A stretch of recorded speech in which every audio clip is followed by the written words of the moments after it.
Hi, everybody. Thank you all for joining me. Really good to have you all here. My name is Ricky. You might have seen me on Twitter and Facebook ranting about politics. You should see my Twitter handle just below if you want to follow me. You might have also seen me blogging about politics. I also write science fiction books.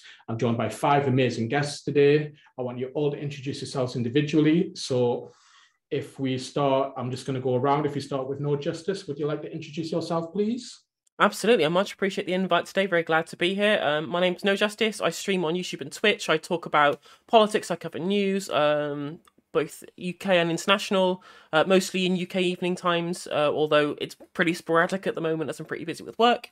Leftist, Marxist, generic person, I guess. Talk about trans issues a lot, because I am very trans, as you might be able to see. I appreciate the invite and look forward to the rest of this evening. Good stuff. And if you go to Popey next. Popey? Hi, nice to meet you all. My name's Popey. I'm at 616 Popey on YouTube. I've been working in the care industry for about 13 years, 11 of that on the front line. I'm a trade unionist, very active in Unison. Yeah, nice to meet you all. Good stuff. And if we can go next to Samuel, please. Hi, everyone. My name is Samuel Kay. Thanks for the invite, Ricky. I've been making political videos now for like 6-7 months on Twitter and Facebook. My topics cover Boris Johnson, COVID, corruption, all that stuff. Yeah. Can I just say, like, Samuel's videos are amazing. And if you've not seen them, you need to check them out. He is so good at this, which is one of the reasons I invited him on. Can we go next to Lisa, please?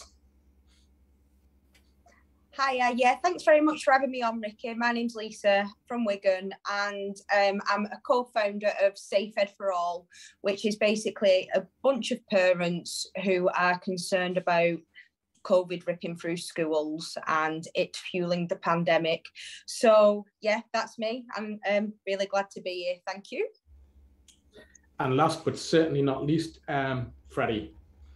Hello, so I'm Freddie Bailey, and I'm a cabinet member at Preston City Council, a Labour cabinet member, also trade unionist as well. Obviously, I do have a full-time job as well, so I'm a trade union member within that and a trade union rep as well. So I try to keep myself busy with all things politics, trying to persuade as many people as possible to get rid of this wretched government. Thank you. Good stuff, guys. So now that we've got that out of the way, we're going to be discussing 3 main topics today. The first topic is going to be Boris Johnson, and basically there was a recent report showing that essentially it was the COVID-19 response has been the worst health response probably in our government's history. So there's a lot of different ways we can go on this. I'm just going to kind of briefly summarize it, and then we'll dive straight in there. So a Commons inquiry has found government mishandling and the herd immunity strategy led to more deaths than necessary. It accuses the government of taking a fatalistic approach, which exacerbated the death toll. It said that groupthink and a misguided idea of British exceptionalism meant we fared significantly worse than other countries. It said that Britain was one of the first countries to develop a COVID-19 test, but we squandered our early lead, and this left us in a state of crisis. The UK is a world leader in data analysis, and yet we somehow left ourselves with no data to analyze, presumably because people just weren't gathering it. We delayed our first lockdown by 2 months after the first COBRA meeting. The report also highlighted that the delay was not unintentional. It was not due to bureaucratic inefficiencies. It was a deliberate strategy. We could have locked down hard and early like New Zealand, but a fatalistic approach meant the government decided there was no prospect of a vaccine being developed. God knows why they thought that. And people would not obey lockdowns in the long term. And they knew they had a wholly inadequate ability to test and trace and isolate people. So they decided herd immunity was the only option. But then they suddenly U-turned on herd immunity when they realized the NHS would be overwhelmed. So, I mean, just think about that for a moment. They're basically saying that the herd immunity thing was real. It was intentional. They decided that there was no realistic prospect of a vaccine being developed. They knew that their test and trace system, which they threw billions at, was complete and utter garbage. We've not had any kind of humility, no apology, no acknowledgement of wrongdoing, no resignations. complete and utter shambles from this government. I mean, if I said what I was really going to say, I would have to use language that would probably make people very uncomfortable. But let's just say I am disgusted, flabbergasted, and feel betrayed by my own government. And yeah, so who would like to come in first and offer their thoughts on this? Any volunteers? I'll tell you what, it's not more of my thoughts, but just to clarify, wasn't this report actually undertaken by 2 Tory ministers anyway? And I think if so, you kind of question, imagine if it was done by a neutral or some kind of someone who, from Public Health England, or, you know, someone who didn't have any political allegiances. I reckon the report will be even more damning than it already is. And I think it also needs to be kind of shouted about, that you can have an inquiry that's, you know, being looked into by those people who in theory want to progress their political careers, and also know for a fact that if they make the report too damning, that potentially it could topple a government that they actually represent. Yeah, I mean, Freddie, you're absolutely right. And it's just like, this report is probably quite gentle compared to what it could have been. I mean, I'm hearing that in France, for example, they're talking about prosecutions against their government. I don't know the exact details of that, but it just makes me wonder, like, why, you know, we're never going to have something like that in this country. Well, like, why is there just like this lack of accountability in this country? Now, I know that Lisa wants to come in now. So Lisa, if you want to come in and say what you have to say. I mean, I find it hard to talk about, to be honest, without getting really upset. We're talking about a government whose policy was to send infected people into care homes, where the virus ripped through those care homes like a perfect storm, killing our mums and dads, our grandmas and granddads. We're talking about the most vulnerable people in society. So, you know, it's eugenics on steroids, isn't it? How I cannot grasp the lack of humanity that this was happening. You know, that it's social murder. I've got no words. And the thing is now, Ricky, it's getting worse. You know, we're going for the Great Barrington Declaration. It's happening now in our schools. We've got 1 in 33 primary school children who is infected with COVID. 1 in 12 in secondary schools infected with COVID-19. We've had, we're up to, forgive me, I don't know if it's 95 or 96 kids who have died throughout the course of the pandemic. We've got 53,000 children living with long COVID. There's 11,000 of these children who have had it for over a year. We do not know if they're ever getting better. I know 3 personally. And we're talking about kids who are going to have disabilities possibly for the rest of their life. And what is being done? Nothing. There is nothing in schools. They've reintroduced, in my son's secondary school in Wigan, there was 68 cases of COVID within the first 10 days. And what did they do? They reintroduced masks in corridors. That was your lot. They've had a few cases in Eton and they've locked down. Now, I don't begrudge them kids in Eton that, you know, them being safe in the dorms, not at all. But I do begrudge it when the rest of our kids are sent to spread it about, which is exactly what's happening. And it's fueling the pandemic. You know, it's pushing up. It's not just that kids are affected. And, you know, funnily enough, kids don't live on their own, do they? They live with their families. They live with their mums and their dads, often who are clinically vulnerable.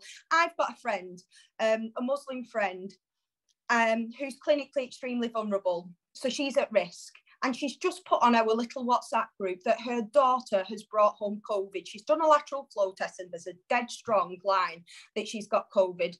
And she's clinically extremely vulnerable. You know, it's not a joke. It's not even like Russian roulette. It's a death sentence for people. And to be honest, I don't know why. I can't get my head around it. You know, first they came for our elderly and now they're coming for our kids. And they're bringing home a virus that's killing over 800 people a week. I can't get my head around it. To say I'm appalled doesn't even touch it, to be honest, Ricky. And I'll stop there. Sorry, I was on mute there, but yeah, I mean, it's difficult to argue with all that. Just before I bring anyone else in, I just want to say that I personally suffer from long COVID. I was one of the first wave in the country. I think it was Friday the 13th of March when I caught COVID-19. And I remember at the time, the initial infection wasn't that bad, but I would get these like weird palpitations in my chest, which apparently is heart inflammation. And I would get like this inflammation just in my lungs. And then I would like be struggling to breathe. And that kind of never left me. And I tell you what, it's no joke. Although those symptoms aren't as bad now, what I'm still plagued by to this day, it's like, you know, it's well over 18 months later, it's like this chronic fatigue, and it hadn't been that bad. And as luck would have it, when I started planning the show, what happened?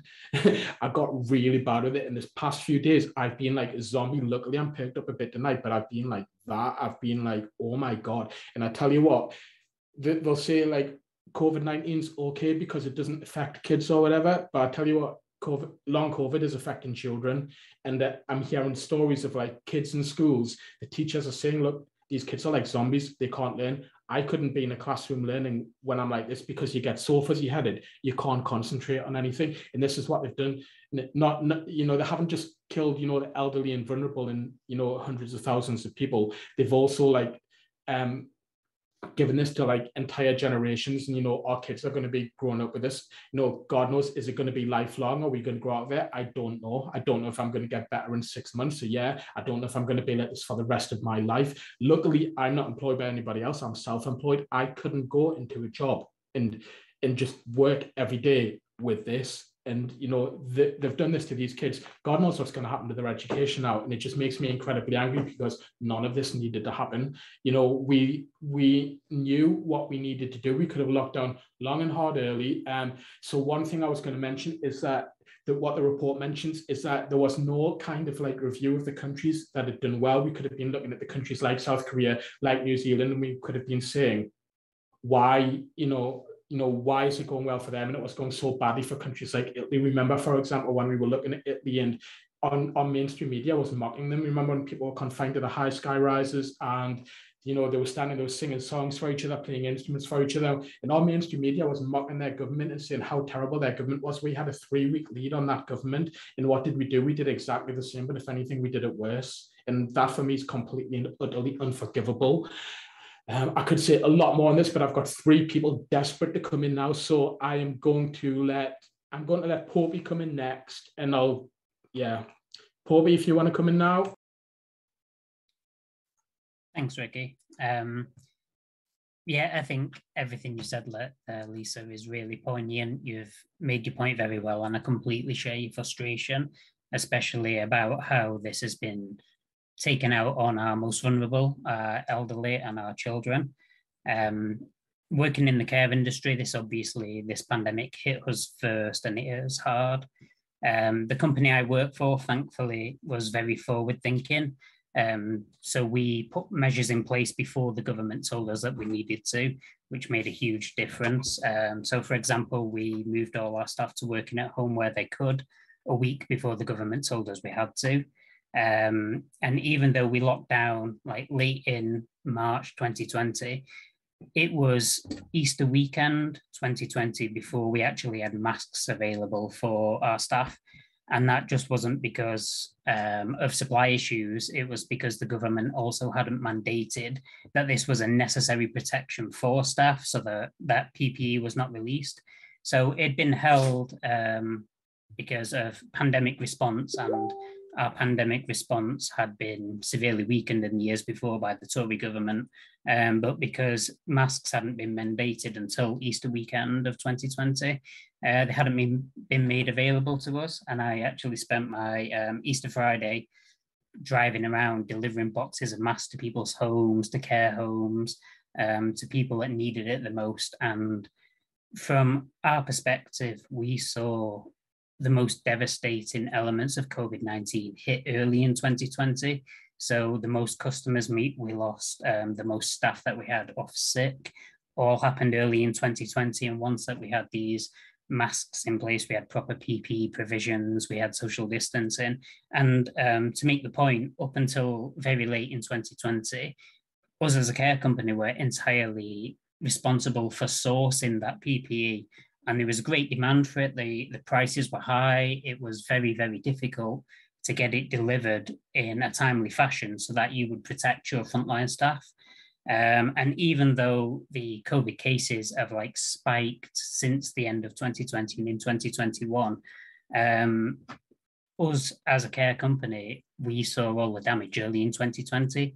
Even early in 2021, when we were having COVID positive elderly people basically discharged from hospital with COVID into our care homes. And as a care company that were receiving government funding, we kind of were under a lot of pressure to accept these people, and we created a COVID safe ward for them. And even when we were accepting COVID positive people into our care homes, we were able to avoid the spread of COVID-19 throughout our care homes. We were able to avoid deaths. We were able to avoid significant worker absences because we already had these things in place. And I can't help but feel, had these things been in place when the pandemic first hit in March 2020 and earlier, if these measures had been in place, we'd have saved lives. You know, we've got people that we've lost as a result of this, and it really was preventable, and we felt the worst of it. And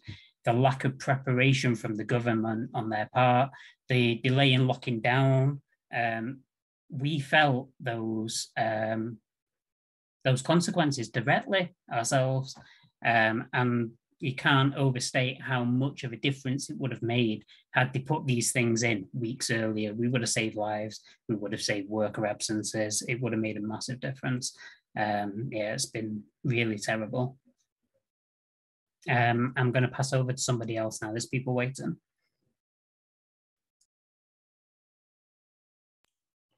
Sorry, you know what? I'm so not used to Zoom. I was clicking the wrong button there to unmute myself. I'm a complete idiot. I just want to say before we go any further that some people might have had their view obscured when they were looking on YouTube, and it was because on our OBS software it had it zoomed in somehow. So I do apologize for that, and I have fixed it now. So I appreciate the contribution from Popey there. I am now going to go to Freddie, who's been waiting patiently for a long time. Just going to put myself on mute now. Yeah, no, I was going to say it's really interesting just listening to Popey and Lisa from their experiences. But I always think that it's been such a long year and a half that people, unfortunately, who say aren't into politics have such short memories. And I think that when you look back, and Boris Johnson will say comments we did everything we could, and you look back and you think, well, we locked down too late right back in March. I know it's a long time ago. It feels like years and decades ago, but we locked down 2 weeks after the scientists recommended us to. So they ignored the scientific advice. They had a PPE shortage, and obviously everyone's seen the photos on social media about the NHS and care workers in horrendous near enough bin bags trying to protect themselves. And obviously you had the care home crisis, and you had the Dominic Cummings, breaking lockdown, and other Tory MPs and ministers breaking lockdown rules. And then you had the broken track and trace act, which obviously cost billions of pounds. And then again over summer as well, they ignored the lockdown rule. Sorry, they locked down too late again, and they ignored the scientific advice, and they kept schools open, and even to the point where we're 6 months into the pandemic and we still haven't closed the borders or even had any PCR checks or coming in, and which obviously is quite surprising when you've got Priti Patel, in the cabinet at the time, not closing any borders. I mean, I always think that from my perspective, obviously, someone as a Labour member and cabinet member, it's really easy for me to criticise a government, and obviously they've been incredibly incompetent. But I think what's actually helped them is how incompetent they've been, and because there's been so many failures, it's kind of all just merged into, oh, it's just been awful, and everyone's just moved on. But I do think that in terms of hindsight, I do think that if we did have another government in power, they would have done a better job. And what I mean by that, the fundamental principles of a Conservative government is you prioritise profits. Whereas if, say, we had a Labour government or some kind of left-wing alliance or progressive partnership, then we'd have put people before those profits. And I do think that, yes, people would have died because it's a pandemic, and obviously people have died throughout the world. But I really do think that what we should be doing on the kind of left-hand side is sort of saying, yes, we're not just criticising, but also saying that your ideologies have been wrong and they've caused unnecessary deaths just because they prioritise profit and businesses over people and care. Yeah, I just want to say that you got a lot of good points in there, but you picked up on a particular irony, Freddie, which is that it's going to be one of our topics later on. Actually, you've got like a Home Secretary who will talk about closing our borders, migrant crisis, and everything else. And the one time we actually needed her to close our borders, what did they do? They left them open. They left them open and they let people flood in. Remember the football match when, they let the football fans come in, I think it was from Madrid into Liverpool, and it was like, this was one of the most that it was a city that was struck by a COVID outbreak, and it was like, well, what do you think is going to happen? And then it makes you wonder, is it deliberate? Was this part of their herd immunity strategy, was just to let it kind of come in? And it's really scary to kind of even be asking those questions about your government, but you kind of have no choice but to ask those questions because they put those doubts in your mind, and it makes you wonder just how sinister are they? Was it a case of incompetence, or was it more than that? And it was like, if they behave like a competent, responsible government should have done, we wouldn't even be asking these questions. And it's just, it's just a really unnerving thing. I know that No Justice, I know that you've been waiting a long time to come in, so do you want to come in now?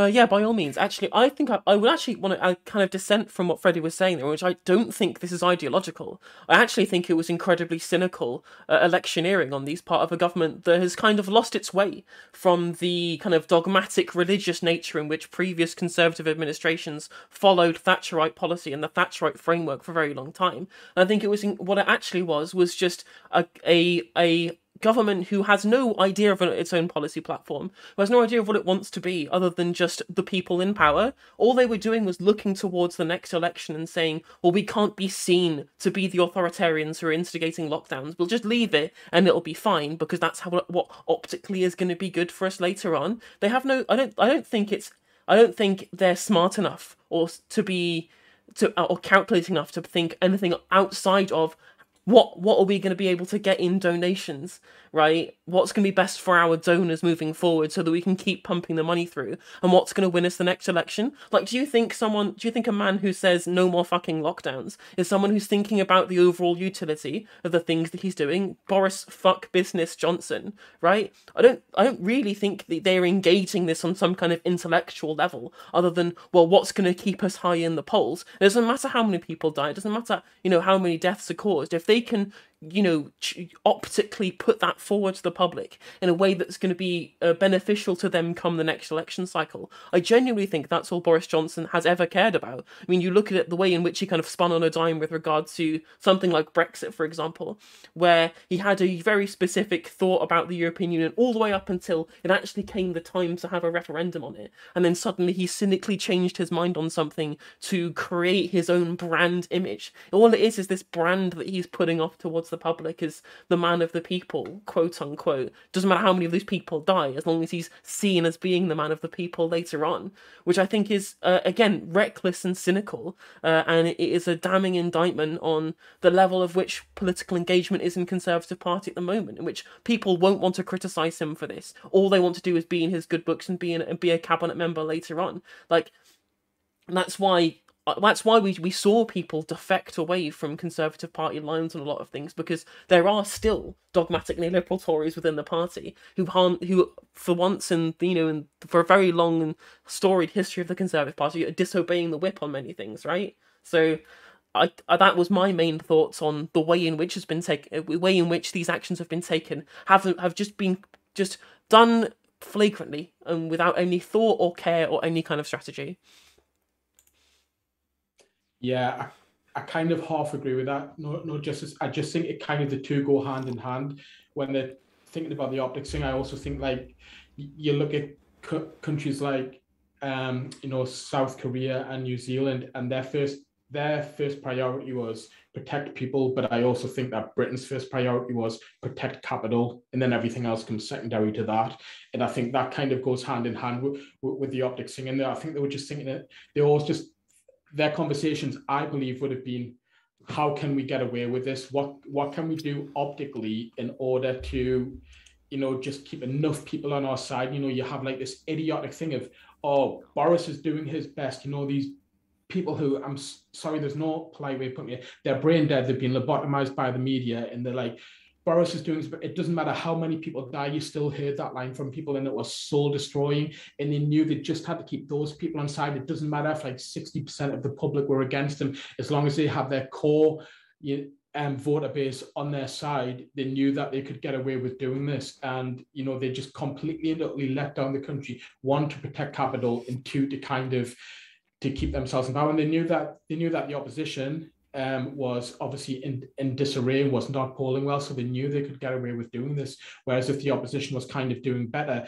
they would have been in a weakened position and they might have had to listen more, but they knew they didn't have to listen to reason. They could just shut out all the voices. So the report highlighted that they deliberately ignored international experts. They just completely cut them out. That's what the report actually stated. And it's just like, well, if you're going to ignore expert advice and just go in your own, you're going to go in your own direction, you're going to ignore the successes of countries that are doing well, you can only say that that's ideological. Yeah. So Samuel, you've been waiting patiently. So would you like to come in now? Yeah, I broadly agree with the points that everyone's raised. I think that on a question on whether or not, you know, they were doing it cynically or not, I think that Johnson admitted as much in a speech when the pandemic was clear, the pandemic was beginning. And he basically said, look, other countries are looking to do these draconian lockdowns and measures, and we fancy ourselves a free, pro-market society, and essentially admitted in that speech that he wasn't going to lock down. So I think, in a way, if you look at it, all he wanted to really do was protect the markets. And as soon as he realized that maybe rates were coming down slightly, it was a situation of, okay, well, let's open up again, because we have all my friends in business who want to get things moving. And it's like the Republicans in America as well. A lot of their rhetoric was about opening up. Trump, when he was still on Twitter, was shooting off tweets to all sorts of governors across the country, mainly Democratic, telling them to open up. So I think it's just for them, it's all about markets. But I wanted to say something else about long COVID. People were talking about long COVID earlier, and I think that the points that were raised were so important because, you know, in terms of like studying the effects of long COVID, the truth is we don't really even know like how much this is going to affect us going on. I mean, we've got some data already. We can see that, yes, people are struggling. You know, we have foggy minds, tiredness, but we have so much more research that we need to do. So when you hear Tories saying, oh, it's all right, you know, children don't get sick, you know, I just think to myself, that is a crazy way of, what a crazy strategy. We don't even know what the long-term implications of this disease is in terms of long COVID. And we're happy to allow our children, the next generation essentially, just to, you know, get sick. So I definitely share the frustrations that Lisa brought up on that. Freddie, would you like to come in now? Yeah, I'll happily come in. I mean, hopefully, in terms of like this podcast and video, hopefully even some Tory voters or, you know, Tory supporters might be watching us, you know, to broaden their opinions and stuff. And I guess one thing, it's more like to them sort of directly in terms of the, obviously there have been some good news stories in terms of this pandemic, but I think they've been incredibly see-through. So for example, the easiest one you give was the furlough scheme, you know, which was necessary, and obviously it did what it needed to do. And obviously Rishi Sunak was you know, deemed some kind of god for bringing this in, and you're kind of thinking, well, that's what the majority of, you know, Europe did and a lot of developed countries did. And obviously our furlough scheme wasn't as extensive as other countries, and originally it didn't even include self-employed workers, which obviously make up millions of people.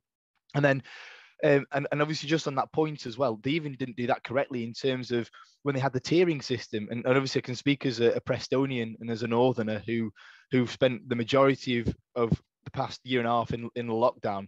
As a local authority, we didn't receive any more money than, say, if you're a leafy council, you know, down south who wasn't in a third tier or anything. So that's one point I'd like to make. And then in terms of, you know, the vaccine bounce, I mean, yes, we were ahead for a large part of it, but then we got quickly overtaken. And so in theory, the two successes that the Tories can boast about, they're not really successes. And I think that's something that does need raising as well. And even with the furlough scheme, which obviously cost about £300 billion, even that was done in a cheat kind of way, because what they did was they just printed off that money, they just created it. And for those who, you know, are into economies and stuff, they realise that if you print money, it doesn't cost the government anything. But what it does is it costs working people in the future, because inflation obviously just, you know, skyrockets. So So, you know, the two successes the government had, if anything, long term, they actually have genuinely been failures.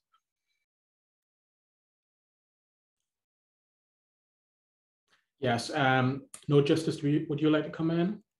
Yeah, because you were talking about how there was this kind of this overall idea that that ministers were doing their best, and that B, there was things like the couple of successes that were had were kind of overblown to this ridiculous degree, which is part of this whole kind of toxic cultural hegemony that we've been kind of trapped in, where every kind of media establishment is just licking the Tories' behinds at this point, that we literally can't break through. We really have to use our platforms, and our environments, our work environments, our personal environments, to be able to drive these points home to people, saying, no, the media is lying to you about these things. The reality is that we clearly had an awful COVID response, as we've seen from what everyone's said so far, that people having the wool pulled over their eyes by a media establishment who has a vested interest in keeping the Conservative Party in power. We have to be extremely cogent in the way in which that we can properly describe the level to which that this government has failed this country overall, and the level to which the amount of casualties that we've sustained over essentially every other country other than the US and Brazil at this point, as far as death rates goes. Like, how it's like things that we're doing right here are important in general to be able to get that message across to people, because otherwise, Laura Koenigsberg, the BBC propagandist, is just going to be out there delivering UK state-affiliated media or presentations to people.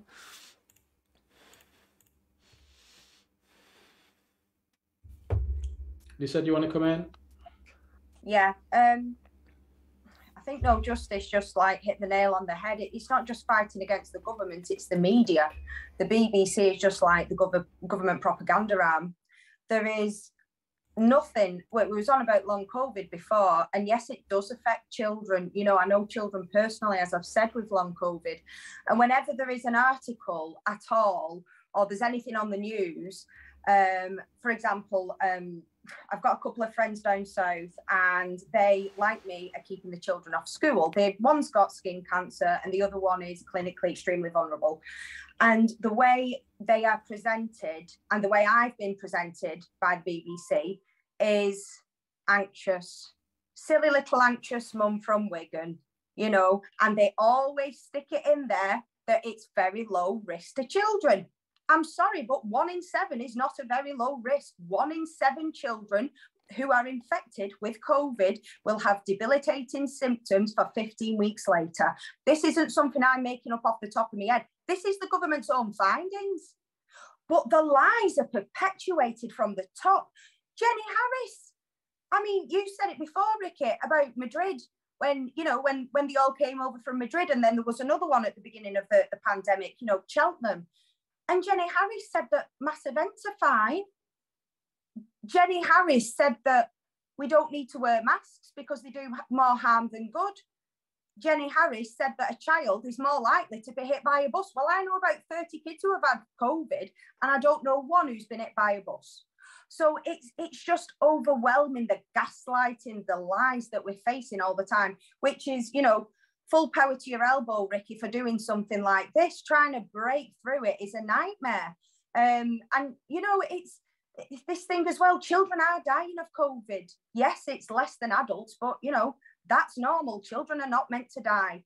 Georgia Halliday died on the 15th of September. She had no underlying health conditions, which shouldn't matter anyway. This ableist rhetoric really gets my goat. Like, it's okay if they were autistic or if they had diabetes or asthma, because these are all underlying health conditions. And she caught COVID on the 28th of September and died 4 days later. This is the reality of COVID. Children are dying, people are dying, and there's just nothing about it. I mean, people I know, they think it's all over. I've just been to the co-op now to get some bananas for my daughter. There's nobody with a bloody mask on. There was a lad next to me. I couldn't get out quick enough. He was coughing his head off. People are led to believe that COVID is over. In the meantime, we've got 40,000 infections every single day. And you know what? This about not wearing masks, it's so easy. Just put a little piece of cloth over your face. Why has it been politicised? What's all that about? I think that they're not doing the mask thing because the government don't want to remind people of the reality of the situation. You know, and I heard Lisa Nandy say on the news the other day, so it's not just the government, the Labour Party, Lisa Nandy said, as we emerge from the pandemic, we're in the bloody thick of the pandemic, and we cannot deal with these issues until there's honesty from both government and the opposition, and of course the media. We are in the midst of the pandemic, and as much as we all want it to be over, and God knows I want it to be over, my kids haven't been in school since March 2020, and I tell you what, they won't be going back until it's safe, because I'm not playing Russian roulette with their health. So, you know, we need politicians to be honest. Anyway, that's my two pennies worth. I'll shut up now. Okay, yeah. What was I going to say? Yeah, the bit that you were talking about with regards to people acting like the pandemic's over, that is something that was specifically mentioned in the report. The government's been very intentionally pushing this idea that the pandemic is over now, and so that's just in people's minds. And that's, you know, you go out into the streets, that's exactly how people are acting now, is so it's over. And it's like, yeah, we've had a pretty good vaccine success, but even with the vaccine, COVID-19 is still dangerous. It's still killing people. So it's just something that's really important to emphasize. Now, I've noticed we are kind of, you know, we've gone 40 minutes on this topic now. I can see that, you know, we've got 3 people who are waiting to speak. I'm going to let you all get your pieces in. Then what I'm going to do is we've got a bunch of comments that have come in. I'm just going to quickly go through some of them and just kind of read some of them out. We might get some responses from them, and then we probably go on to the next topic at that point. So I'm going to let you 3 come in, and then I'm not going to let anybody else come in after that unless it's like to respond to these comments. So I'm going to let Samuel come in next. Are you ready now, Samuel? Yeah. And I just want to say I completely agree with the points that Lisa was bringing up as well.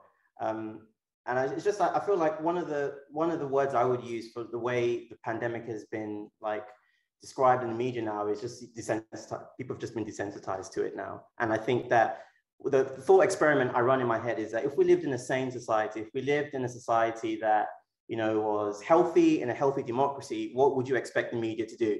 Well, for example, one of the things I always talk to people about when they're saying, oh, Boris is trying his best, I say, do you know about Operation Cygnus, for example? This was a report back in 2016. They basically did a modeling of how a pandemic would work in the UK, what steps the government would take to ensure there was adequate PPE, all this kind of stuff. So it's not like the government just woke up and thought, hey, there's a pandemic on our door, we don't know what to do. There was ample time through this exercise specifically to get things right. And in a functioning democracy, if you had a functioning media, that would be front page news all the time. Government ran exercise, found the reports that we didn't have adequate PPE, things were going to be very bad if we were hit with a pandemic, and did nothing about it. And I think that next day, if we lived in a functioning democracy, if we lived in a healthy democracy, we'd have resignations from the cabinet. Obviously, that's not happening because people have just accepted that, yeah, we have this kind of joker who's PM. Yeah, he doesn't take things seriously, but that's Boris. And I think that that's the really dangerous moment that we're in now, because people just see it as, oh, it's just Boris. Okay, no justice. Yes, I wanted to follow on from Lisa's point about what's happening with COVID in schools at the moment. And I just wanted to pick up on that and talk about the absolutely fucking disgusting treatment the teachers' unions have had in the right-wing press over the last year and a half. It's been an absolute disgrace, the way in which the people who are fighting to try and keep our teachers and children safe, who are trying to at least make sure that the places where, you know, a place where COVID can easily run rampant, they were desperately pleading for some kind of level of preventative care for what's happening in our schools. And they were demonized in the press, like the awful things that were said, that like somehow teachers were, they like this ridiculous comparison they had to frontline workers saying, well, teachers are just, they've been sitting at home teaching your kids on Zoom all this time, and they feel like they're too good to be in school teaching our kids. Absolutely revolting, disgusting. I just want to point that out, because I'm solidarity with all the teachers around there who've been trying to do right by our kids and have had no end of attacks throughout the media, and I think it's been an absolute disgrace. Lisa?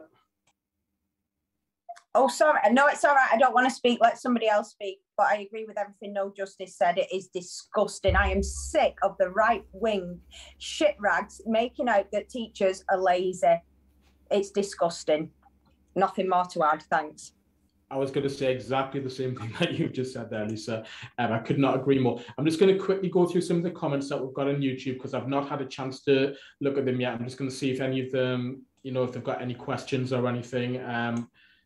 Bear with me a second. Oh, they've now just disappeared from my screen. Hold on a sec. Right, I've got it back up. Don't know what was going on there. Right. So somebody is first of all saying, hi, leftist, generic, Marxist person, lol. So I'm assuming that's aimed at No Justice. Someone said 2 sisters are taking the government to court as their father died in the care home. Yeah. I'm just going to see if there's any questions here. One from Steve Topple, No Justice makes a good point. Our current Tory administration is nothing like May Cameron. That is, they are neither traditional conservatives nor corporatists, but not sure it's all about elections. Yeah, I would kind of agree with that. I'm kind of like, I think there's kind of validity on both sides of the argument on this one. Right. Again, Mr. Topple, good to hear Samuel expanding on the issue of long COVID. The research is potentially there to draw from myalgic, and I can't even say this, encephalomyelitis, yeah, whatever that is. I think that's something to do with like heart enlarging. Then Paul Williamson is saying, I simply refuse to watch the BBC nowadays. Couldn't agree more. I physically can't watch the BBC now because all I see is, it's like 1984 propaganda as far as I'm concerned. And Paul Williamson continues, it is truly a disgrace how the teachers have been treated. No Justice nails it. To be honest, I think everybody nailed it pretty much. I think everybody made some really great points. But yeah, I think we should probably kind of leave this year. Now, if I knew that we all had so much to say on this, I could have literally just made the entire show on this topic because I think we could probably talk on this for another 2 hours. I'm just going to bring up my notes here. I'm just going to move on to the next topic now, just because I think if I don't, we're not going to get them through, and I don't want to keep everybody up all night.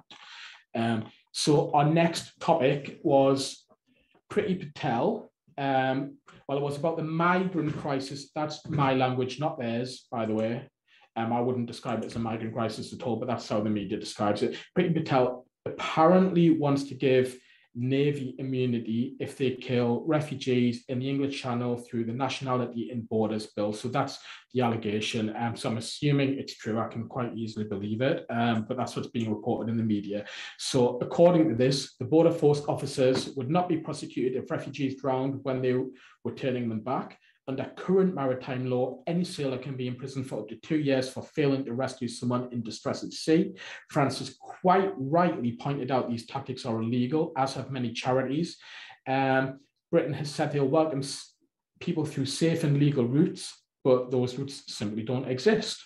Now, from a personal level, my concern is only that these people are safe, that they're given a fair asylum process, and that they're given the opportunity to live safe and dignified lives. Like, personally, I couldn't give a damn about anything else. We're talking about human beings here, and what particularly makes me angry is this idea that, like, I'm a northerner, I'm working class. Apparently, all northern working class people are anti-refugee. No, we aren't. I mean, it just makes me angry even hearing that. It's like, we're talking about human beings here, and it is absolutely beyond me how any decent human being can be in favor of what the government apparently want, assuming it's true, assuming this is really what they want to do. But I mean, you know, we're kind of characterized as being the extreme loony lefties because we're saying things like, you know what, people shouldn't be left to drown at sea.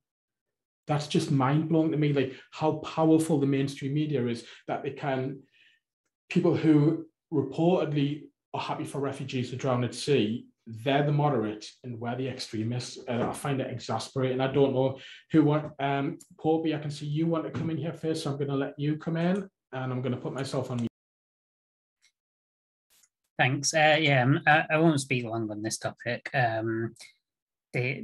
This completely infuriates me beyond belief, really, because when you're dealing with other people, other humans, you have a basic legal duty towards them, a duty of care. But not only do you have a legal duty, you have a moral duty towards them.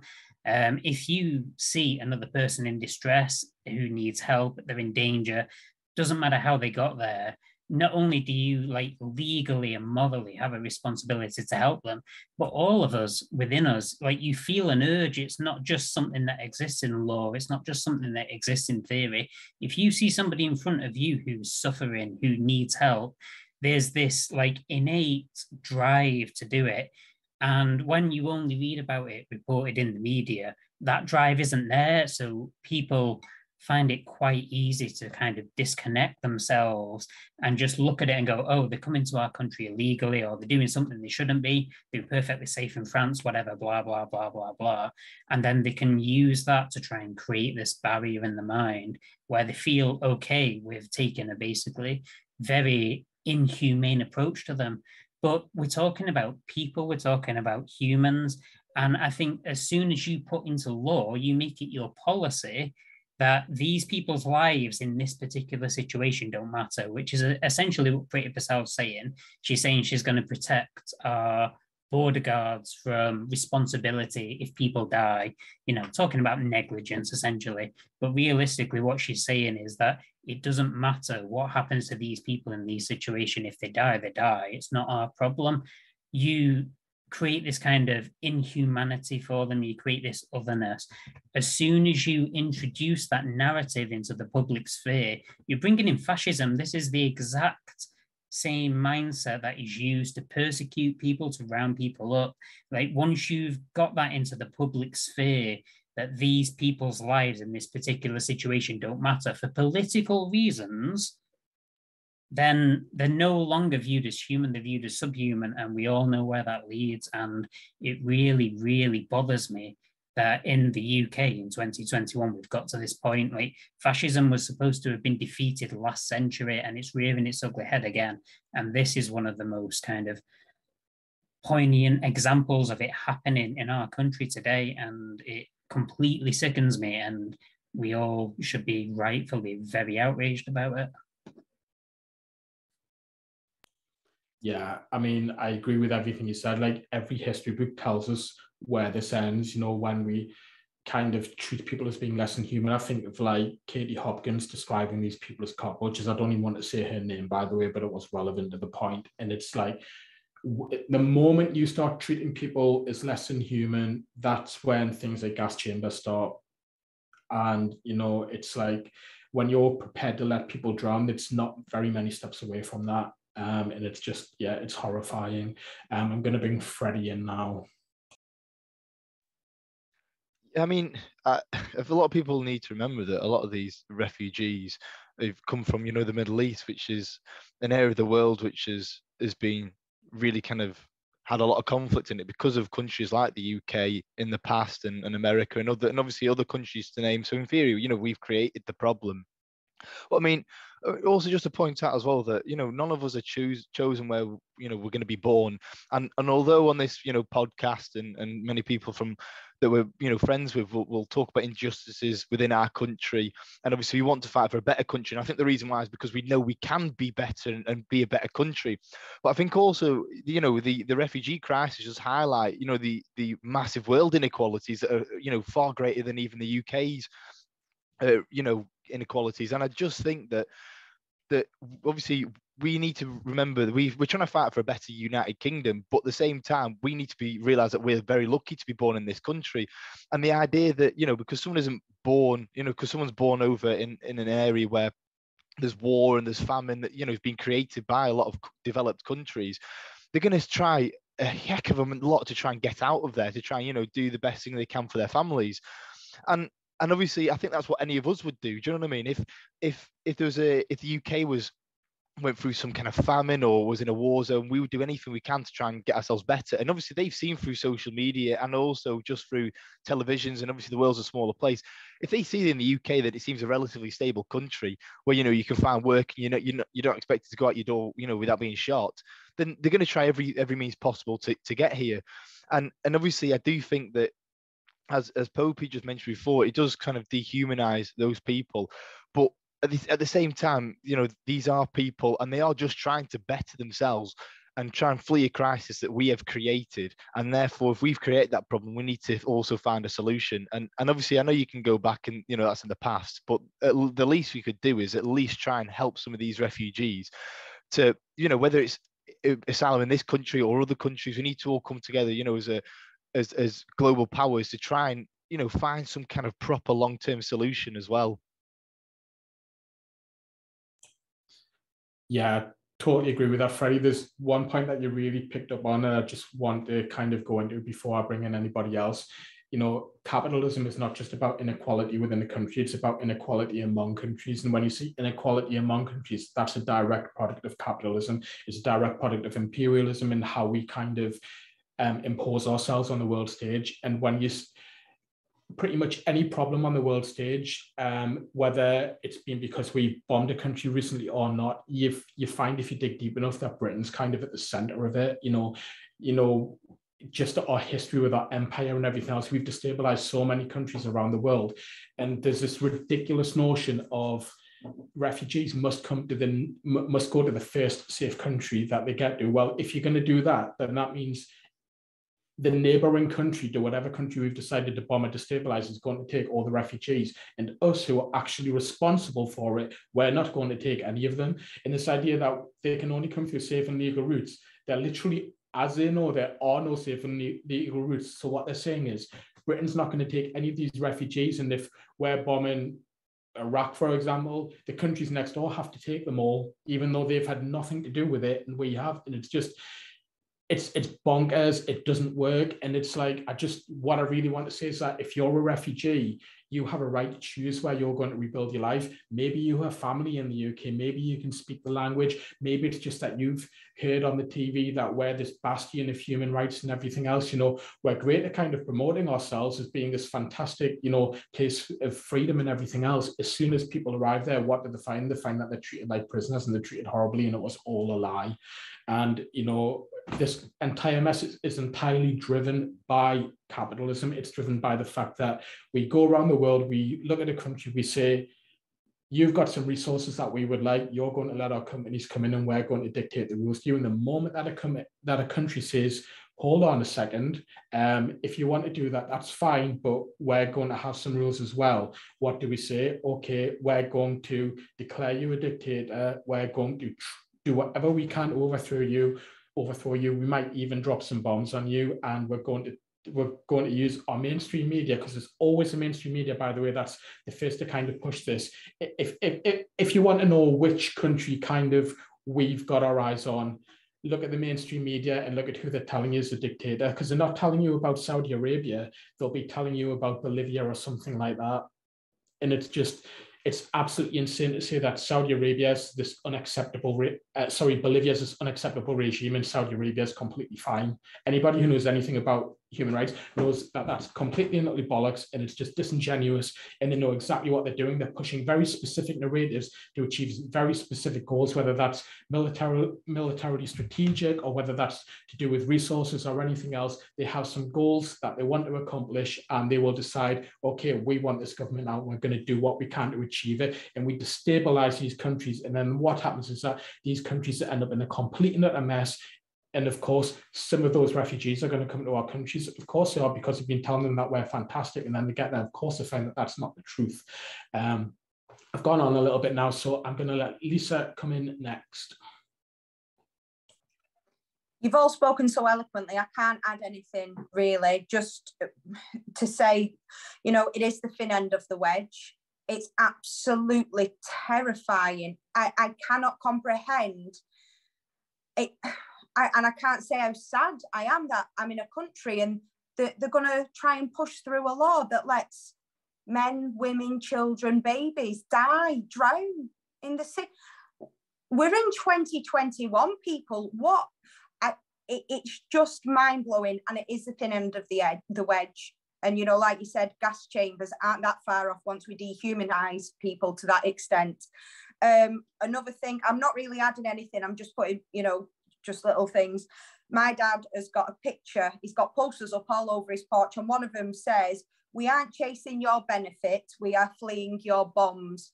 And I think that's something what Freddie said before, what's encapsulated in my dad's porch. And the last thing I want to say on the subject is just to quote Tony Benn. The way a government treats refugees is very instructive because it shows you how they would treat the rest of us if they thought they could get away with it. Well, they are treating the rest of us like that as well, aren't they? 800 people dying a week and they are getting away with it. So the utter lack of humanity, they don't give a toss whether you're a child, you know, getting COVID in school, or a refugee fleeing absolute horrors of war, drowning. They just don't care. And it's a very, very dark place to be at the moment. And sometimes, I don't know about you, like, it's nice to be here actually with people who aren't going to gaslight you and pretend everything's okay. It's nice to be with people who are like thinking this is not normal. You know, we have to push back. And that's it. Thanks. No justice. Yeah, so we're all well aware that fascism is capitalism in decay. And when capitalism does decay, the bourgeois look to a scapegoat to blame the failures of capitalism on. And unfortunately, at this time, one of those scapegoats is the refugees. Now, the issue is that one of the main taglines we have of this thing is that, oh, well,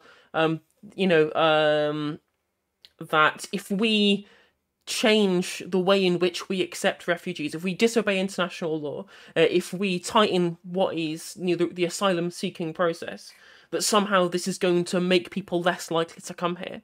And the saddest part is that's just not even true. These people are, people fleeing war-torn countries. These people are desperate. This is people in desperation, right? They're going to want to go to the place that's going to be best for them, and they're going to leave. You look at Italy. You look at the Operation Mare Nostrum up until 2014, and the amount of people's lives they saved fleeing the Libyan civil war.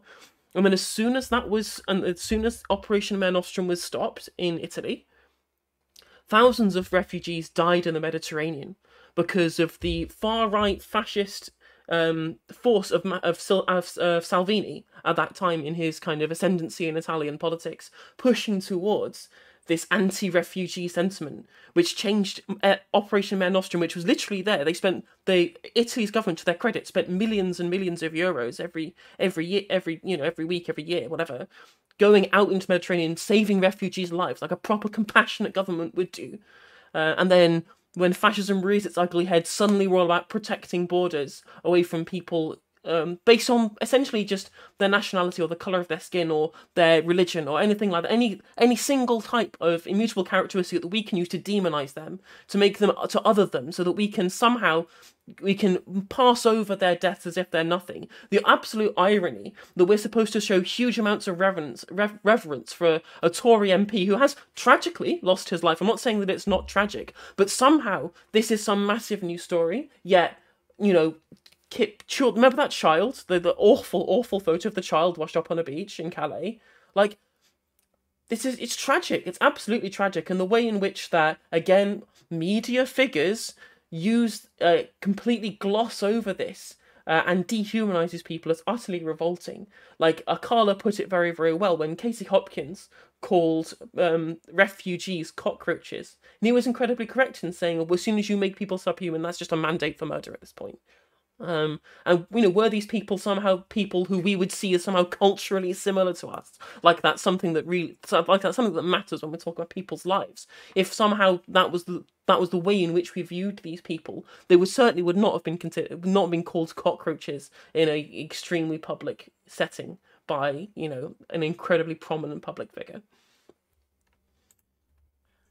I think as well, just to jump in as well, I do think those people out there who are skeptical of refugees, and obviously there are, because people have listened to a lot of the media, I think they actually need to go out and meet refugees and that are currently in this country and realize that they can build lives here, and not only that, they can, obviously it doesn't really matter to me, but they can contribute in terms of whether it's bringing this part of their culture over here, creating jobs. And obviously within Preston we do have refugee charities that run cafes and stuff, and I think those people who sit in their armchairs shouting at refugees and agreeing with Nigel Farage looking in through his binoculars on the cliffs of Dover, like some kind of comedy character.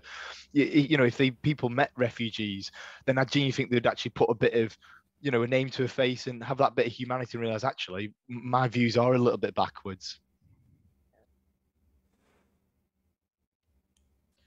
Yeah, I mean, I totally agree with all of that. I can see that Popey wants to come in now, so I'm going to let Popey come in before I say what I want to say. I was just kind of agreeing. That wasn't a hand up. That was just agreeing with what Freddie was saying. He's totally right. Kind of on that topic, I did meet a refugee from Iraq who was working over here in where I live, and he was working in a takeaway for 11 hours a day and only getting paid £33 for the day.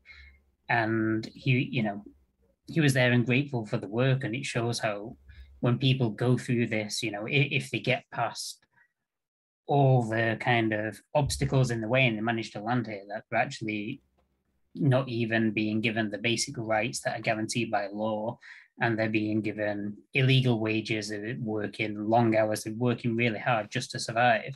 And this person I met was incredibly grateful for the opportunity, and I was heartbroken that he was being treated so poorly, with, you know, basically 80% of the money he's making going towards his food, travel, and accommodation.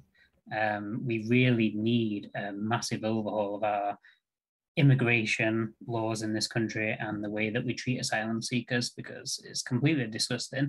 And you're right, Freddie, like, whenever you're dealing with any issues like this, the number one thing you need to do is talk to the people who are affected by it, because it will always change your perspective. And I found that, I think, through this pandemic more than anything, you know, talk to people who are directly affected. Don't just make assumptions on their behalf, because you'll get it wrong.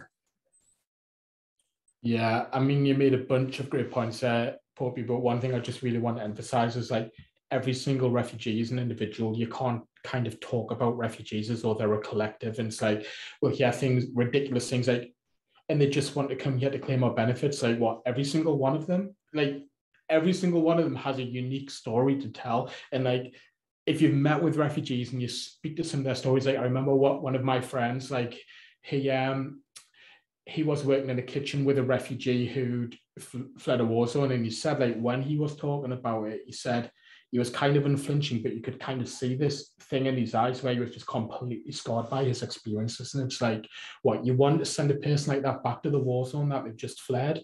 It's just like, you know, remember, you're dealing with human beings here. And I just want to touch up on a few points. So one thing is that, you know, we have this ridiculous notion that people are coming to this country just to claim our benefits, and because they're getting treated so fantastically. The last time I checked the refugee allowance, I believe it was $37.75 a week. If it's not that, it's something very similar to that. It's absolute pennies. I also understand that refugees, no matter where they are in the UK, they're expected to travel to London once a month. I'm not sure why, like to have a meeting or something, and I'm pretty sure that they have to use that money to get there. So God knows, you know, how they're doing that, but that's what they have to do.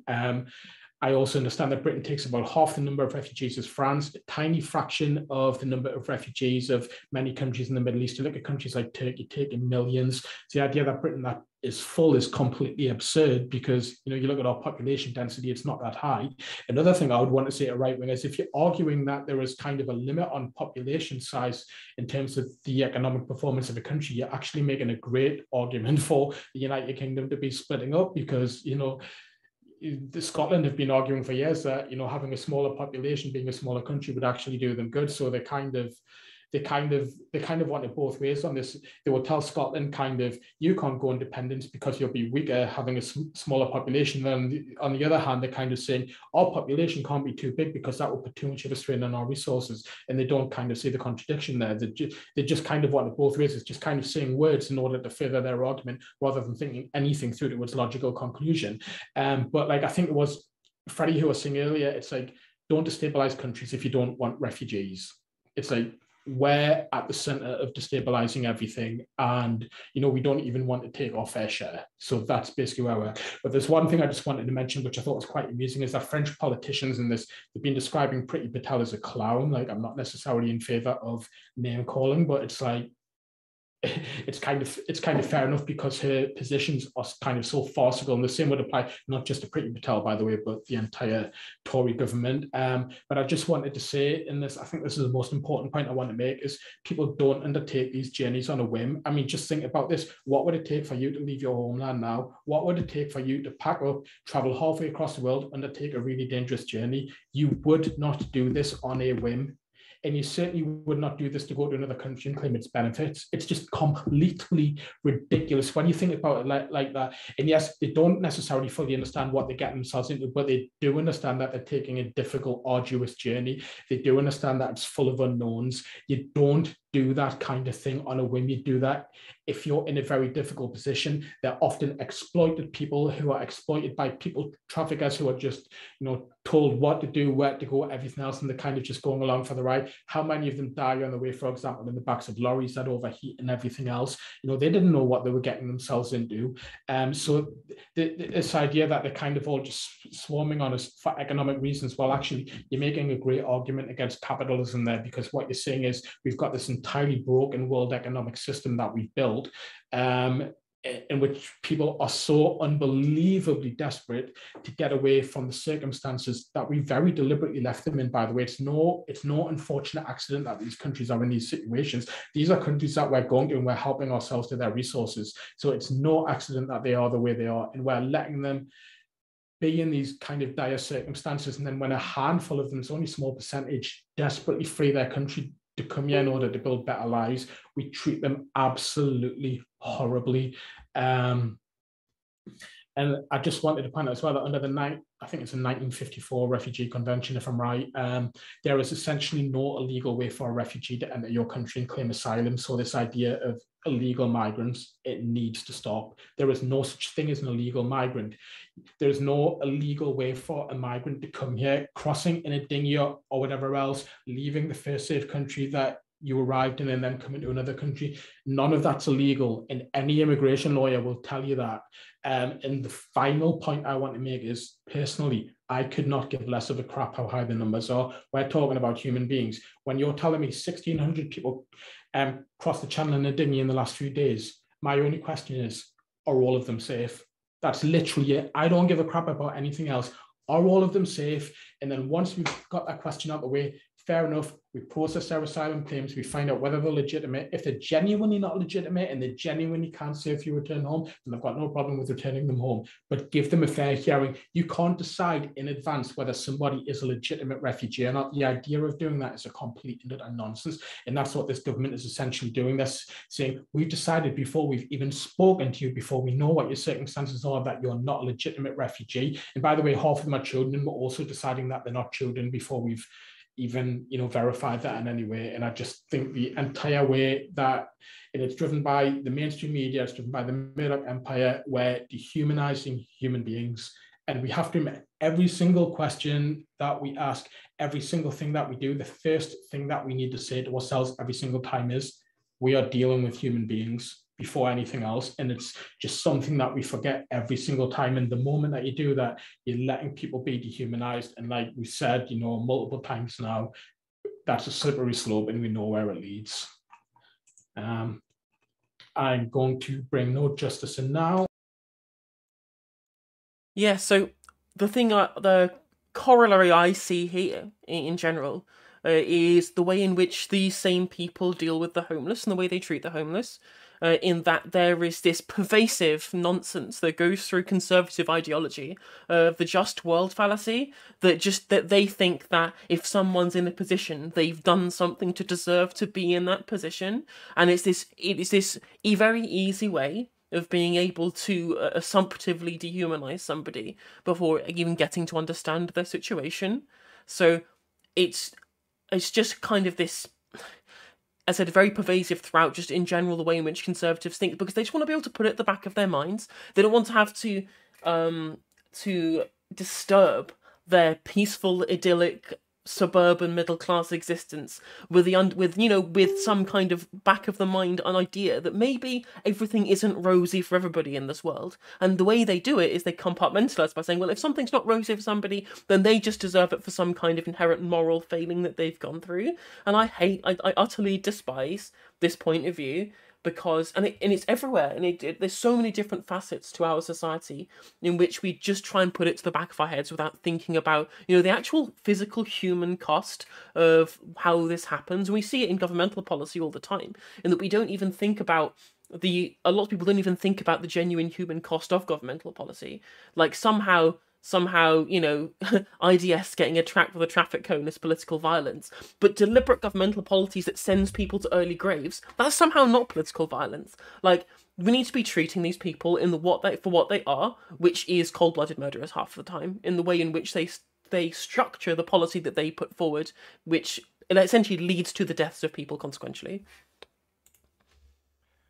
I think also as well, you know, the same people that, you know, say things like we need to look after our own, you know, when talking about refugees and stuff, the same people that would, you know, vote to cut £1,000 for universal credit. And, you know, Nigel Farage is one of them, you know, he'll tweet and stuff about, oh, we need to put British people first, and then he'd go to the House of Parliament. I know he's failed 7 times to get elected to Westminster, but, you know, he'd go in a heartbeat and vote to cut £1,000 a week. Sorry, £1,000 a year from the poorest in our society. So I really don't think that it's quite hypocritical, to be honest. Okay, does anybody else want to come in here? In that case, I'm just going to have a quick look through our comments and see if I've got anything interesting on this one. I'm just going to read through some of them. I'm not sure how relevant they all are. So Mike Kelly says, no justice raises the issue of the teachers being demonized by the Tories. Let's not forget Starmer sacked Rebecca Long Bailey when she supported the teachers' unions. See what else. Maybe if the UK was not selling arms to both sides in some conflicts, there might not be as many refugees. It's a very, very valid point. We make huge sums of money from selling refugees. And, you know, it seems very likely that a lot of the wars that we fight, if not all of them, are because arms manufacturers are saying, you know what, we'll make a good amount of money from this. And then we complain about the refugees afterwards. Paul Williamson's congratulating us on hitting 200 subscribers, so that's not bad because it's our first episode, guys. Well done. Right, Mike Kelly, Naomi Klein's Shock Doctrine book sums up why capitalists love wars, sell arms to whoever, destroy your country's infrastructure, and then make money in rebuilding it. No wonder there are refugees. Of course, it's every single decision that a government makes in terms of foreign policy. It's never about human rights, which is what they always tell us. It's always about money. Because if it was about human rights, we'd be going to the worst human rights abusers in the world, and they would be the countries that we invade. We never do that. We never go to the ones where it's, okay, this is the worst human rights situation. We go to the one that's conveniently got a lot of whatever it is we need at the time. It might be lithium, like, you know, they were desperate, for example, to do something in Bolivia. They realized they couldn't get away with it. You know, all of the countries in the Middle East where they were oil rich, etc. Steve Tobble, refugee situation needs to also be viewed in context of shifting geopolitical agendas. US, UK, EU have threefold MOs of internal economic and social stabilization, Southeast Asia, climate change protectionism. Paul Williamson, inverted commas, we need to help our own first, say people who never help anyone. Yeah, have you noticed how the people who say we can't have refugees because we need to help our own first, they never want to help the homeless guy on the street, do they? They never do. And finally, Steve Tobble, it's called democide, no justice, the state murdering its own citizens. Yeah, exactly right. So nothing really much to kind of respond to, but some comments there that were absolutely spot on. So what I'm going to do now is I'm going to move on to our final topic because we've gone way over time, but that's fine. So our final topic is basically about just Brexit. Now, Brexit shortages, worker shortages, etc. Now, I'm a person, just to get this out of the way, who voted Remain. I'm not one of these ultra Remainers. I'm not one of these people who say we need to rejoin the EU, etc. But we kind of can't escape the elephant in the room that there's a lot of problems that have been caused and by Brexit, or seem to have been caused by Brexit. So we're running low on just about everything. Like every supermarket I visit at the moment is half full. People have been struggling to buy fuel. The farming industry is facing massive worker shortages, and we all know about the shortage of lorry drivers. On top of all that, we keep hearing about the possibility of blackouts at Christmas. We don't know whether they're going to happen, but they might. It seems Project Fear was right about an awful lot. Now, I just want to say before I go any further, I actually respect the argument of a lot of Lexiters people on the left who wanted to leave the European Union, but we kind of can't ignore the fact that at the same time, there are massive problems that we are facing now. And you can say, okay, it's not necessarily the fault of Brexit. You can say maybe it's just the fault of Tory Brexit, but we're in a Tory Brexit and it's being a complete and utter disaster. So I know that Freddie wants to come in now, so I'm going to let Freddie come in and see what he has to say. Yeah, I mean, obviously I'm from Preston, which narrowly voted to wanted to leave the European Union. And obviously, you know, if he had another vote now, or, you know, had 16-year-olds, it might have been a different situation. But, you know, you can't just keep repeating, you know, referendums and stuff, because then you're just in turmoil. But I think what the blame needs to be is that this is a Tory Brexit, as you mentioned. It's one of those where, in theory, the Tories had to pursue the idea of leaving the European Union. And there's many different outcomes that Brexit could have posed. You know what I mean? Whether it's being in part of the customs union, being part of the single market. But the thing is, whether you voted Remain or leave, the book lies with Boris Johnson. He's the one who signed up for this deal, and he's in theory responsible for it. If it's a different prime minister, whether it's Theresa May or David Cameron, or even say a Labour prime minister, a Brexit deal would have been different. And yes, it might have had problems, it might have had some benefits, but this deal was signed by Boris Johnson. And therefore, if there are shortages of workers, food and that kind of stuff, and he was warned about it, then it is Boris Johnson's responsibility and this Tory government's responsibility. And I think that you can't just, it's quite easy to say, oh, we blame it Brexit. And obviously, I do think COVID has helped the government, because they can, you know, blame a lot of the shortage on COVID and the effects that it's had on the economy, which, you know, has been true. But at the same time, the actual responsibility stops with Boris Johnson. He knew the detail, what he said, apparently, and he's the one who signed up to this. And if there's any mistakes, and obviously, you know, we go without turkeys at Christmas, that kind of thing, then Boris Johnson is the one to blame. No justice. So again, I was gonna, it links back to what I was saying earlier, that I think I agree, absolutely 100% agree that it's entirely the fault of the Tory Brexit deal and what they went for. Again, I also voted Remain myself, but again, I am sympathetic to the Brexiteer point of view on this particular issue. But clearly, I think that this is again another instance of blind optical warfare on the part of the Boris Johnson government. With, again, I don't think they had any care about what was going to happen to the UK economy because of the deal that was being given. I mean, again, as I mentioned before, during the discussions about what the Brexit deal should contain, Boris Johnson was the one saying "fuck business," right? Like, he was the person who didn't really care about what the impact was to the UK economy, because he was so caught up in this kind of, again, I think, very egotistical, personal idea that he would be the person to deliver the Brexit that the UK got under the kind of the, unfortunately, a lot of underinformed members of the public who didn't quite grasp what no deal or poor deal Brexit might end up actually, you know, containing. I mean, people on both sides of this referendum, both sides of this issue, weren't particularly high information on the way in which a Brexit might go ahead, or what leaving or being in the European Union even entails, right? There was a lot of that. Huge amounts of people voted, and there was a reasonably large margin with which to be able to call the result.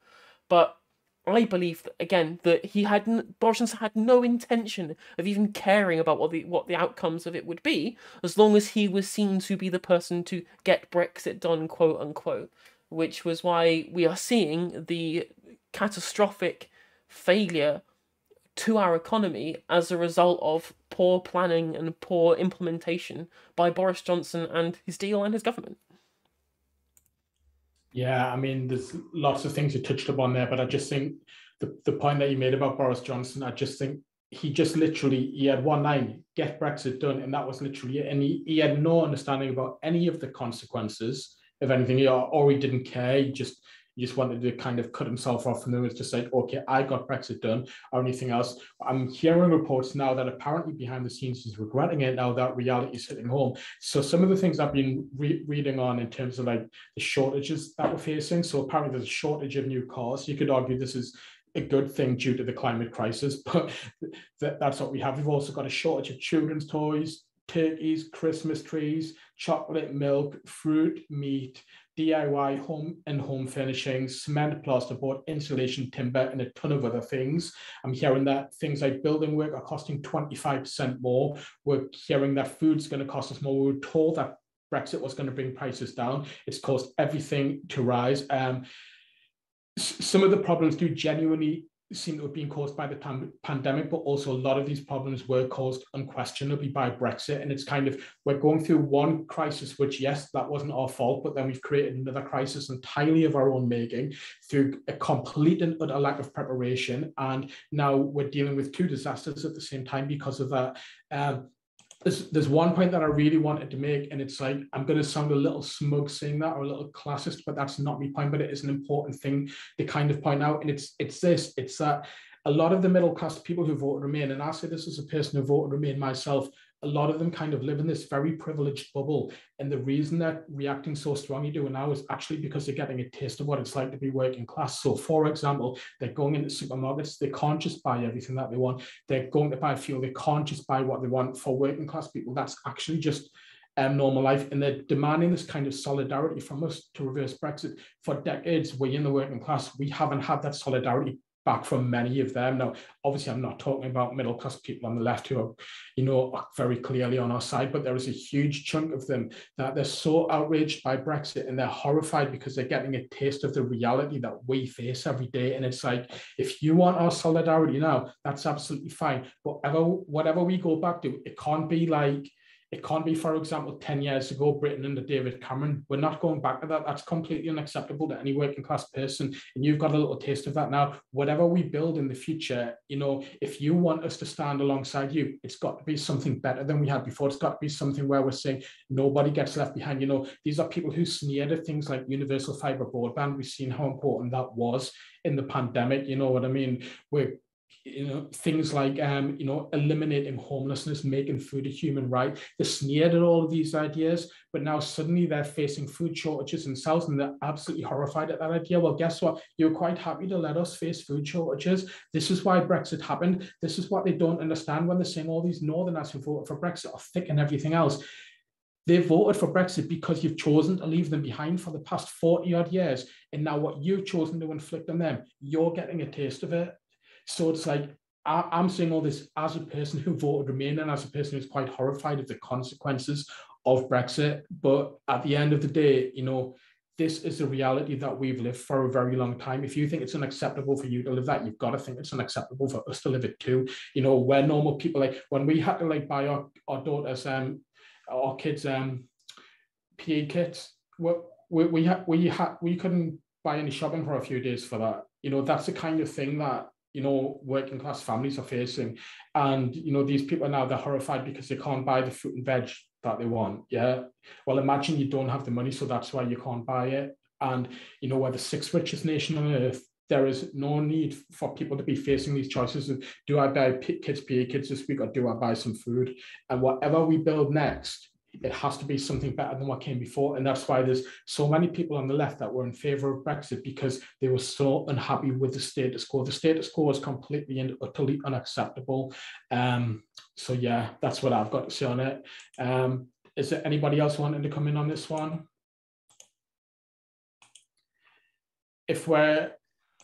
I'll happily just jump in. I think we do need to realise, why people did vote to leave, and I think there's many different reasons why, but the whole point of the referendum was flawed from the beginning, because in theory people forget that if we remained in the European Union, we'd have got a different deal because David Cameron negotiated that. And obviously then when we voted to leave, there's many potential options we could have gone down in terms of WTO rules, or was what people said, a hard or soft Brexit and all that kind of stuff. And I think it was always going to just divide the country. But because the Tories are just, focused purely on winning elections, they didn't really mind if it divided the country. They had a strategy that they thought, right, if it divides the country, we'll try and plan to do what we can to win the next election. And I do think that Boris Johnson might potentially call a snap general election, because right now he still has the excuse to blame COVID for the disasters that his deal has caused. I do also, I think the final point as well is that those people who did vote to leave, and who had genuine good reasons. I don't think we should patronise them in terms of the reasons why. I do think people like Jacob Rees-Mogg, you can, because he tried to position himself as someone who understood working class people, and obviously he clearly doesn't. But those working class people who did vote to leave, we do need to understand why. And at the end of the day, the European Union isn't perfect, but I do think it's better than what we've currently got right now. Right, I'm going to bring Lisa in. I understand that it is getting late now, so I'm going to let Lisa be the last person to speak. Then I'll very quickly go through some comments again, and then we'll just call it a night. Lisa? Thanks. It's not, I don't know if it's strictly to do with Brexit. I suppose it is in a roundabout kind of way, but I am genuinely worried about people this winter. Due to Brexit, COVID, it's seeming like a perfect storm. We've got the cut in universal credits, which will force 14 million children into food and fuel poverty this winter. So the reality for parents is, do we stick the heating on or do we feed our kids? We've got towns like Morecambe with a rising rickets. Rickets! It's like going back to Victorian England. So, yeah, it just seems, I'm sorry to sound so doom and gloom, but it all just feels like another perfect storm with all this combination of disease. And then with children being poorly fed, they're going to have colds, they're going to be poorly, their immune systems are going to be bad, they're living in probably overcrowded houses, so a lot of working class kids. And then they're going to go into schools which are breeding grounds for COVID. And what is the government doing about it? Nothing, because they don't care. That's it. Yeah, good stuff. I mean, we could have potentially gone on this thing for like another 1 or 2 hours, but obviously it is getting late now. I understand that people have got jobs to go into in the morning. So I'm just going to very quickly go through some comments now. And then once you've done that, we'll just let everybody go. So Paul Williamson's commented with oven ready deal. Remember that one, guys? Oven ready deal. Yeah. Okay. And again, ultra wealthy people have made money. The rest of us have been purely shafted. A very valid point. So we're all in this together, but the wealth of the billionaires has gone through the roof, and for everyone else, it's either stayed the same or it's gone down. If that's not an indicator of a broken system, I don't know what is. Stop listening to the crap that they tell you in the Daily Mail and start paying attention to the reality of your own circumstances. Stop listening to the propaganda. Start looking at what you're facing and ask yourself whether the system's working.